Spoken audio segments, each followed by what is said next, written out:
Hi, this is Steve Garland, head wrestling coach at the University of Virginia, giving my weekly video newsletter. I wanted to recap this amazing weekend. It was amazing because it was just such a tough, grimy, crazy weekend. And so I say amazing because I feel like our team grew together as a unit. We grew as a family. We got tougher. We were tough. And I'm proud of the guys for the way they handled the travel. So we start off just with that topic. We got up at 3:30 in the morning. Load the bus up, get to the airport by 4 o'clock a.m., flew out from Charlottesville 5 a.m., traveled most of the morning, got to Fargo. Took naps, got up, trained at Fargo's wrestling center. Groceries, bed, wake up, get down to weight, wrestle North Dakota State. North Dakota State was nationally ranked. It was a big first matchup for us.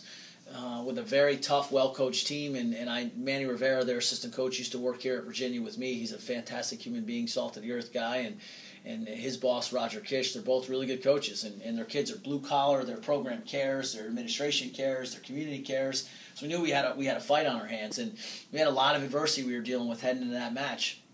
Beyond their ranking and beyond how tough they are, we had internally stuff going on. We had a virus at our team.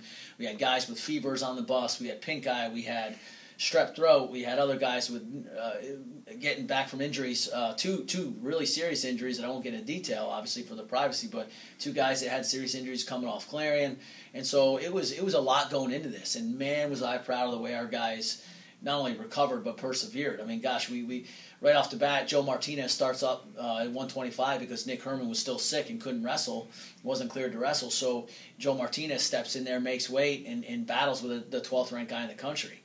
It was 1-1. He got caught on his back in the third period, but it was a really good match before then. And then at 33, George D. Camillo did what he does. Looked amazing. Zach Watson, fighting through injury, comes in and wins for us at 41. 49, T.J. Miller lost to one of their best guys in overtime.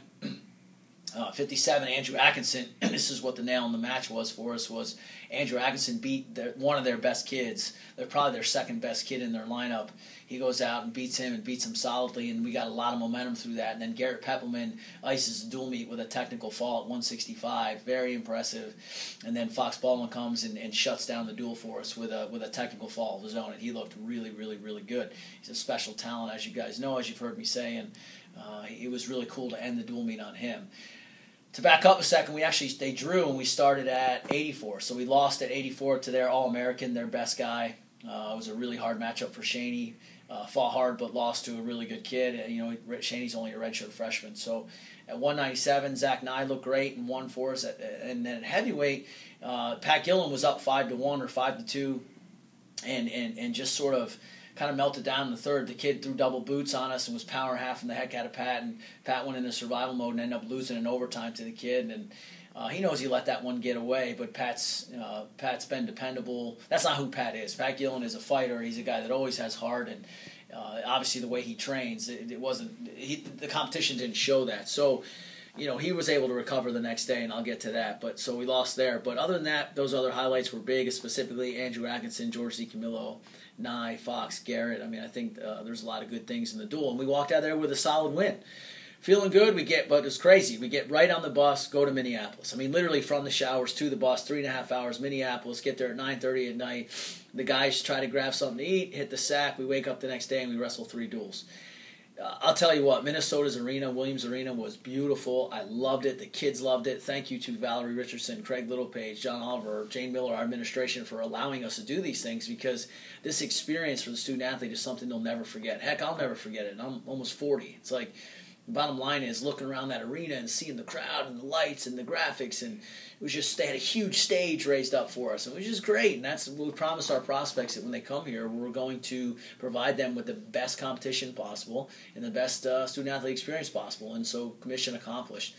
Right off the bat, we wrestled a very tough South Dakota State team coached by Chris Bono, national champ, world team member, and we obviously well-coached team. We go out there, and it was a grimy match, and the highlights from that match are Andrew Atkinson beating nationally ranked 8th in the country, Cody Pack, who, oh, by the way, beat him last year at Nationals. Huge win for Andrew. Andrew really was the MVP of the weekend in terms of emergence. Also, Zach Nye beat a national qualifier who was ranked 17th in the country. George D. Camillo looked amazing. Fox Baldwin won. Garrett Peppelman won in the last seconds and gritted out a tough win. And so there's a lot of really good things that happened in that duel, and we were able to beat them and head to the big match of the day, which was Minnesota. So Minnesota was also nationally ranked, and the Minnesota match was nuts because a couple matches go to, I mean, we lost 19-15, and if we win at 25-65, which we definitely could have, we win. We win the duel. I mean, it was that close, and but shoulda, woulda, coulda, right? It didn't happen, and so that sting is still fresh. I'm still feeling it today. We were just talking about how, gosh, we should have got out of that gym 4-0. We didn't even wrestle well.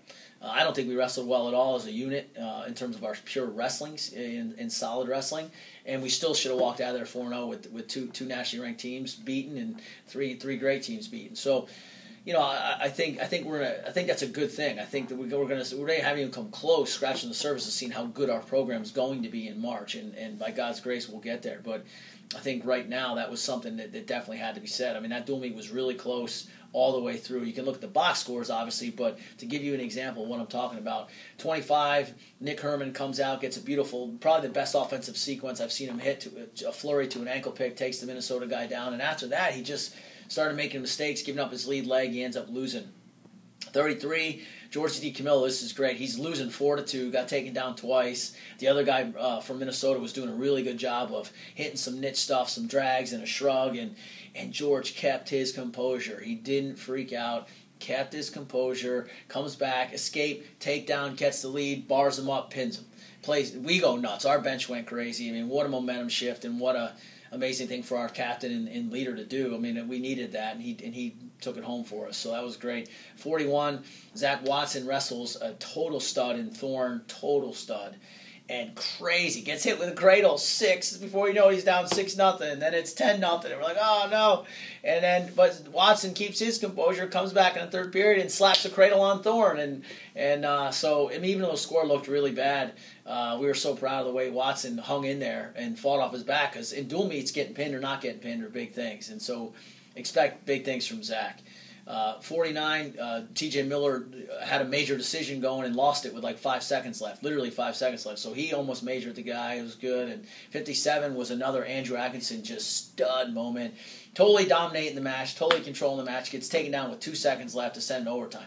Doesn't panic. Keeps his composure, gets up, takes him down in overtime, wins against a very tough, I think he was the number 1 kid in the country coming out of high school, Jack Bass, who's a kid we recruited too, so we know him really well.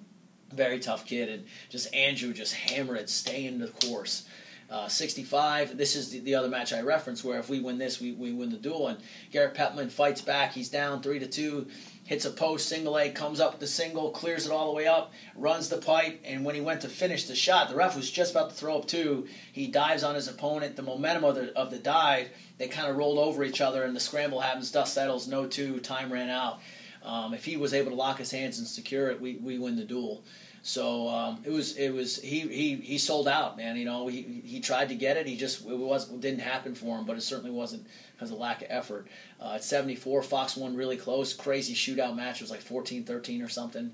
He did not wrestle great, but he did enough to win the match, and he's still undefeated on the year. Which is pretty impressive for a first year in our program.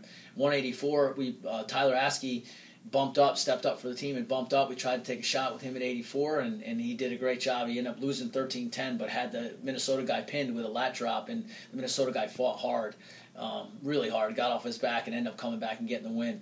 97 was one of those crazy matches as well. 6th ranked guy in the country versus number 10. Their guy was ranked 6th, our guy ranked 10th.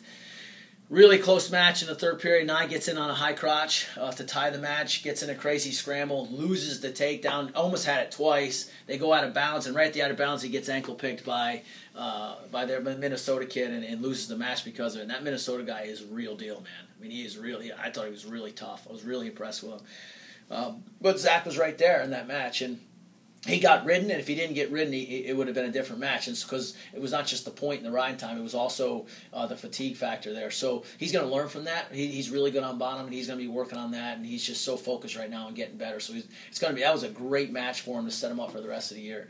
And at heavyweight, Pat Gillen was 9-6 with an All-American.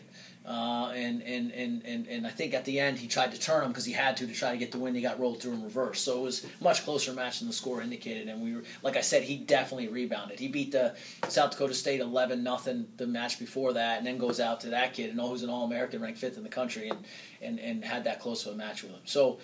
Again, what I'll say is this, though, because I want to make sure I definitely give credit to Minnesota. It's obviously credit due. They outfought us ultimately.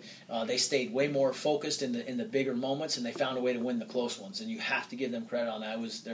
They're a phenomenal staff, phenomenal program, and they deserve that win. The fact of the matter is that the right team won. We didn't do enough to get to eke out that win. I think we should have and could have, but we didn't. They did. And so, walking out of that gym, we felt good about the fact that over the course of the weekend we went 3-1, but at the same time, definitely fixed on what we need to do to get better. Definitely fixed on attacking the areas we need to attack, and definitely humbly recognizing that we didn't do enough to get that one, and that's on us, and we need to fix that. We finished the day off, Grand Canyon. Our guys wrestled awesome. The highlight of that for me was watching Emilio Martinez step in for an injured Zach Watson and pin his guy. What a great moment for him. The whole team was so happy for him. Smiles across the bench.